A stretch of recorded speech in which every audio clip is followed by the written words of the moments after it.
Stephen Hawking, who examined the universe and explained black holes, dies at 76. Stephen W. Hawking, the Cambridge University physicist and best-selling author who roamed the cosmos from a wheelchair, pondering the nature of gravity and the origin of the universe and becoming an emblem of human determination and curiosity, died early Wednesday at his home in Cambridge, England. He was 76. His death was confirmed by a spokesman for Cambridge University. Not since Albert Einstein has a scientist so captured the public imagination and endeared himself to tens of millions of people around the world. Michio Kaku, a professor of theoretical physics at the City University of New York, said in an interview. Dr. Hawking did that largely through his book A Brief History of Time from the Big Bang to Black Holes, published in 1988. It has sold more than 10 million copies and inspired a documentary film by Errol Morris. The 2014 film about his life, The Theory of Everything, was nominated for several Academy Awards, and Eddie Redmayne, who played Dr. Hawking, won the Oscar for Best Actor. Scientifically, Dr. Hawking will be best remembered for a discovery so strange that it might be expressed in the form of a Zen koan: when is a black hole not black? When it explodes. What is equally amazing is that he had a career at all. As a graduate student in 1963, he learned he had amyotrophic lateral sclerosis, a neuromuscular wasting disease also known as Lou Gehrig's disease. He was given only a few years to live. The disease reduced his bodily control to the flexing of a finger and voluntary eye movements, but left his mental faculties untouched. He went on to become his generation's leader in exploring gravity and the properties of black holes, the bottomless gravitational pits so deep and dense that not even light can escape them. That work led to a turning point in modern physics, playing itself out in the closing months of 1973 on the walls of his brain when Dr. Hawking set out to apply quantum theory, the weird laws that govern subatomic reality, to black holes. In a long and daunting calculation, Dr. Hawking discovered to his befuddlement that black holes, those mythological avatars of cosmic doom, were not really black at all. In fact, he found, they would eventually fizzle, leaking radiation and particles, and finally explode and disappear over the eons. Nobody, including Dr. Hawking, believed it at first that particles could be coming out of a black hole. "I wasn't looking for them at all," he recalled in an interview in 1978. "I merely tripped over them. I was rather annoyed." That calculation, in a thesis published in 1974 in the journal Nature under the title Black Hole Explosions, is hailed by scientists as the first great landmark in the struggle to find a single theory of nature to connect gravity and quantum mechanics, those warring descriptions of the large and the small, to explain a universe that seems stranger than anybody had thought. The discovery of Hawking radiation, as it is known, turned black holes upside down. It transformed them from destroyers to creators, or at least to recyclers, and wrenched the dream of a final theory in a strange, new direction. "You can ask what will happen to someone who jumps into a black hole," Dr. Hawking said in an interview in 1978. "I certainly don't think he will survive it. On the other hand," he added, "if we send someone off to jump into a black hole, neither he nor his constituent atoms will come back, but his mass energy will come back. Maybe that applies to the whole universe." Dennis W. Siama, a cosmologist and Dr. Hawking's thesis advisor at Cambridge, called Hawking's thesis in Nature the most beautiful paper in the history of physics. Edward Witten, a theorist at the Institute for Advanced Study in Princeton, said, "Trying to understand Hawking's discovery better has been a source of much fresh thinking for almost 40 years now, and we are probably still far from fully coming to grips with it. It still feels new." In 2002, Dr. Hawking said he wanted the formula for Hawking radiation to be engraved on his tombstone. He was a man who pushed the limits in his intellectual life, to be sure, but also in his professional and personal lives. He traveled the globe to scientific meetings, visiting every continent, including Antarctica, wrote best-selling books about his work, married twice, fathered 3 children, and was not above appearing on The Simpsons, Star Trek: The Next Generation, or The Big Bang Theory. He celebrated his 60th birthday by going up in a hot air balloon. The same week, he also crashed his electric-powered wheelchair while speeding around a corner in Cambridge, breaking his leg. In April 2007, a few months after his 65th birthday, He took part in a zero-gravity flight aboard a specially equipped Boeing 727, a padded aircraft that flies a roller coaster trajectory to produce fleeting periods of weightlessness. It was a prelude to a hoped-for trip to space with Richard Branson's Virgin Galactic Company aboard Spaceship Two. Asked why he took such risks, Dr. Hawking said, "I want to show that people need not be limited by physical handicaps as long as they are not disabled in spirit." His own spirit left many in awe. "What a triumph his life has been," said Martin Rees, a Cambridge University cosmologist, the Astronomer Royal of Britain and Dr. Hawking's longtime colleague. "His name will live in the annals of science. Millions have had their cosmic horizons widened by his best-selling books. And even more, around the world, have been inspired by a unique example of achievement against all the odds, a manifestation of amazing willpower and determination." Stephen William Hawking was born in Oxford, England, on January 8, 1942, 300 years to the day, he liked to point out, after the death of Galileo, who had begun the study of gravity. His mother, the former Isobel Walker, had gone to Oxford to avoid the bombs that fell nightly during the Blitz of London. His father, Frank Hawking, was a prominent research biologist. The oldest of 4 children, Stephen was a mediocre student at St. Albans School in London, though his innate brilliance was recognized by some classmates and teachers. Later, at University College, Oxford, he found his studies in mathematics and physics so easy that he rarely consulted a book or took notes. He got by with 1,000 hours of work in 3 years, or 1 hour a day, he estimated. "Nothing seemed worth making an effort for," he said. The only subject he found exciting was cosmology because, he said, it dealt with the big question, where did the universe come from? Upon graduation, he moved to Cambridge. Before he could begin his research, however, he was stricken by what his research advisor, Dr. Siyama, came to call that terrible thing. The young Hawking had been experiencing occasional weakness and falling spells for several years. Shortly after his 21st birthday, in 1963, doctors told him that he had amyotrophic lateral sclerosis. They gave him less than 3 years to live. His first response was severe depression. He dreamed he was going to be executed, he said. Then, against all odds, the disease appeared to stabilize. Though he was slowly losing control of his muscles, he was still able to walk short distances and perform simple tasks, though laboriously, like dressing and undressing. He felt a new sense of purpose. "When you are faced with the possibility of an early death," he recalled, "it makes you realize that life is worth living and that there are a lot of things you want to do." In 1965, he married Jane Wilde, a student of linguistics. Now, by his own account, he not only had something to live for, he also had to find a job, which gave him an incentive to work seriously toward his doctorate. His illness, however, had robbed him of the ability to write down the long chains of equations that are the tools of the cosmologist's trade.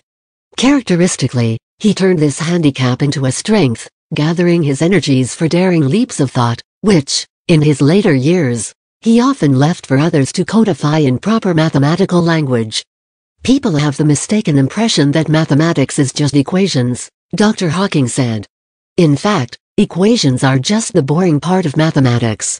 By necessity, he concentrated on problems that could be attacked through pictures and diagrams, adopting geometric techniques that had been devised in the early 1960s by the mathematician Roger Penrose and a fellow Cambridge colleague, Brendan Carter, to study general relativity, Einstein's theory of gravity. Black holes are a natural prediction of that theory, which explains how mass and energy curve space, the way a sleeping person causes a mattress to sag. Light rays will bend as they traverse a gravitational field, just as a marble rolling on the sagging mattress will follow an arc around the sleeper. Too much mass or energy in one spot could cause space to sag without end. An object that was dense enough, like a massive collapsing star, could wrap space around itself like a magician's cloak and disappear, shrinking inside to a point of infinite density called a singularity, a cosmic dead end, where the known laws of physics would break down a black hole. Einstein himself thought this was absurd when the possibility was pointed out to him. Using the Hubble Space Telescope and other sophisticated tools of observation and analysis, however, astronomers have identified hundreds of objects that are too massive and dark to be anything but black holes, including a supermassive one at the center of the Milky Way. According to current theory, the universe should contain billions more. As part of his PhD thesis in 1966, Dr. Hawking showed that when you ran the film of the expanding universe backward, you would find that such a singularity had to have existed sometime in cosmic history. Space and time, that is, must have had a beginning. He, Dr. Penrose and a rotating cast of colleagues went on to publish a series of theorems about the behavior of black holes and the dire fate of anything caught in them. Dr. Hawking's signature breakthrough resulted from a feud with the Israeli theoretical physicist Jacob Bekenstein, then a Princeton graduate student, about whether black holes could be said to have entropy, a thermodynamic measure of disorder. Dr. Bekenstein said they could, pointing out a close analogy between the laws that Dr. Hawking and his colleagues had derived for black holes and the laws of thermodynamics. Dr. Hawking said no. To have entropy, a black hole would have to have a temperature. But warm objects, from a forehead to a star, radiate a mixture of electromagnetic radiation, depending on their exact temperatures. Nothing could escape a black hole, and so its temperature had to be zero. I was very down on Bekenstein, Dr. Hawking recalled. To settle the question, Dr. Hawking decided to investigate the properties of atom-sized black holes. This, however, required adding quantum mechanics, the paradoxical rules of the atomic and subatomic world, to gravity, a feat that had never been accomplished. Friends turned the pages of quantum theory textbooks as Dr. Hawking sat motionless staring at them for months.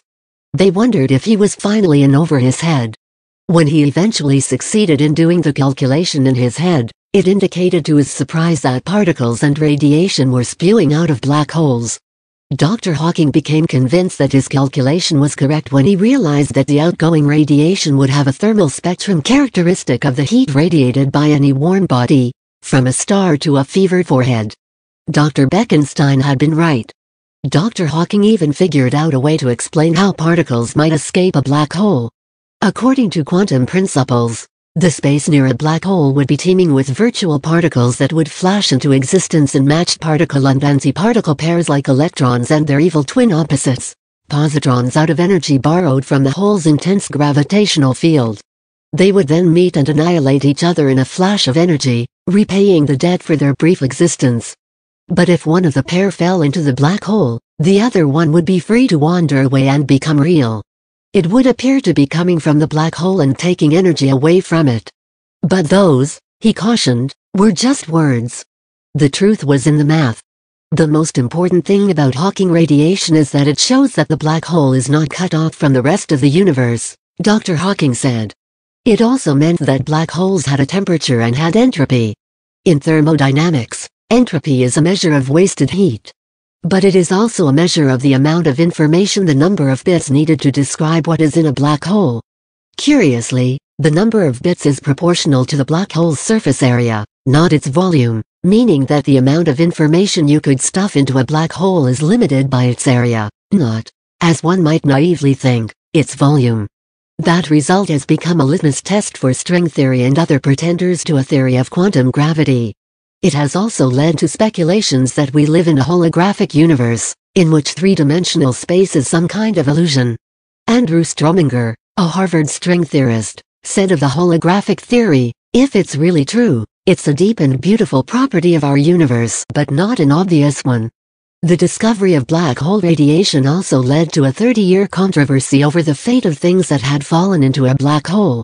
Dr. Hawking initially said that detailed information about whatever had fallen in would be lost forever because the particles coming out would be completely random, erasing whatever patterns had been present when they first fell in. Paraphrasing Einstein's complaint about the randomness inherent in quantum mechanics, Dr. Hawking said, God not only plays dice with the universe, but sometimes throws them where they can't be seen. Many particle physicists protested that this violated a tenet of quantum physics, which says that knowledge is always preserved and can be retrieved. Leonard Susskind, a Stanford physicist who carried on the argument for decades, said, Stephen correctly understood that if this was true, it would lead to the downfall of much of 20th century physics. On another occasion, He characterized Dr. Hawking to his face as one of the most obstinate people in the world. "No, he is the most infuriating person in the universe." Dr. Hawking grinned. Dr. Hawking admitted defeat in 2004. Whatever information goes into a black hole will come back out when it explodes. One consequence, he noted sadly, was that one could not use black holes to escape to another universe. "I'm sorry to disappoint science fiction fans," he said. Despite his concession, however, the information paradox, as it is known, has become one of the hottest and deepest topics in theoretical physics. Physicists say they still do not know how information gets in or out of black holes. Raphael Bauso of the University of California, Berkeley, and a former student of Dr. Hawking's, said the present debate had raised by another few notches his estimation of the stupendous magnitude of Dr. Hawking's original discovery. In 1974, Dr. Hawking was elected a Fellow of the Royal Society, the world's oldest scientific organization. In 1982, he was appointed to the Lucasian Chair of Mathematics at Cambridge, a post once held by Isaac Newton. "They say it's Newton's chair, but obviously it's been changed," he liked to quip. Dr. Hawking also made yearly visits to the California Institute of Technology in Pasadena, which became like a second home. In 2008, he joined the Perimeter Institute for Theoretical Physics in Waterloo, Ontario, as a visiting researcher. Having conquered black holes, Dr. Hawking set his sights on the origin of the universe and on eliminating that pesky singularity at the beginning of time from models of cosmology. If the laws of physics could break down there, they could break down everywhere. In a meeting at the Vatican in 1982, he suggested that in the final theory there should be no place or time when the laws broke down, even at the beginning. He called the notion the no-boundary proposal. With James Hartle of the Institute for Theoretical Physics in Santa Barbara, California, Dr. Hawking envisioned the history of the universe as a sphere like the Earth. Cosmic time corresponds to latitude, starting with 0 at the North Pole and progressing southward. Although time started there, the North Pole was nothing special. The same laws applied there as everywhere else. Asking what happened before the Big Bang, Dr. Hawking said, was like asking what was a mile north of the North Pole. It was not any place, or any time. By then string theory, which claimed finally to explain both gravity and the other forces and particles of nature as tiny microscopically vibrating strings, like notes on a violin, was the leading candidate for a theory of everything. In A Brief History of Time, Dr. Hawking concluded that if we do discover a complete theory of the universe, it should in time be understandable in broad principle by everyone, not just a few scientists. He added, then we shall all, philosophers, scientists and just ordinary people, be able to take part in the discussion of why it is that we and the universe exist. If we find the answer to that, he continued, it would be the ultimate triumph of human reason, for then we would know the mind of God. Until 1974, Dr. Hawking was still able to feed himself and to get in and out of bed. At Jane's insistence, he would drag himself, hand over hand, up the stairs to the bedroom in his Cambridge home every night, in an effort to preserve his remaining muscle tone. After 1980, care was supplemented by nurses. Dr. Hawking retained some control over his speech up to 1985. But on a trip to Switzerland, he came down with pneumonia. The doctors asked Jane if she wanted his life support turned off, but she said no. To save his life, doctors inserted a breathing tube. He survived, but his voice was permanently silenced. It appeared for a time that he would be able to communicate only by pointing at individual letters on an alphabet board. But when a computer expert, Walter Woltosh, heard about Dr. Hawking's condition, he offered him a program he had written called Equalizer. By clicking a switch with his still functioning fingers, Dr. Hawking was able to browse through menus that contained all the letters and more than 2,500 words. Word by word and when necessary, letter by letter, he could build up sentences on the computer screen and send them to a speech synthesizer that vocalized for him. The entire apparatus was fitted to his motorized wheelchair. Even when too weak to move a finger, he communicated through the computer by way of an infrared beam, which he activated by twitching his right cheek or blinking his eye. The system was expanded to allow him to open and close the doors in his office and use the telephone and internet without aid. Although he averaged fewer than 15 words per minute, Dr. Hawking found he could speak through the computer better than he had before losing his voice. His only complaint, he confided, was that the speech synthesizer, manufactured in California, had given him an American accent. His decision to write A Brief History of Time was prompted, he said, by a desire to share his excitement about the discoveries that have been made about the universe with the public that paid for the research. He wanted to make the ideas so accessible that the book would be sold in airports. He also hoped to earn enough money to pay for his children's education. He did. The book's extraordinary success made him wealthy, a hero to disabled people everywhere, and even more famous.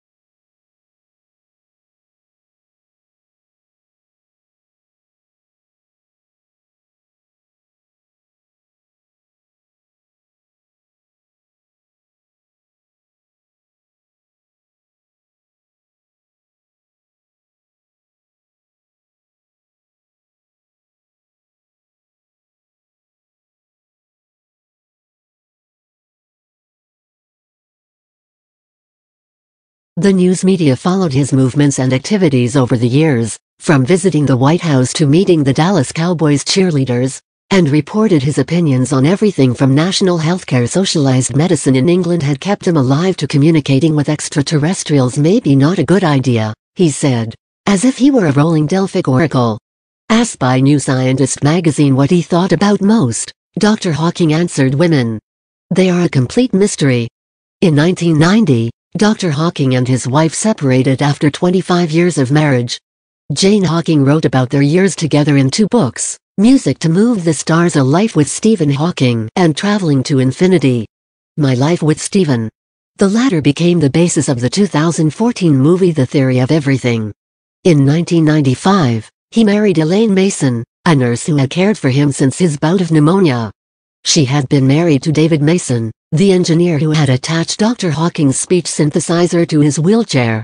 In 2004, British newspapers reported that the Cambridge police were investigating allegations that Elaine had abused Dr. Hawking, but no charges were filed, and Dr. Hawking denied the accusations.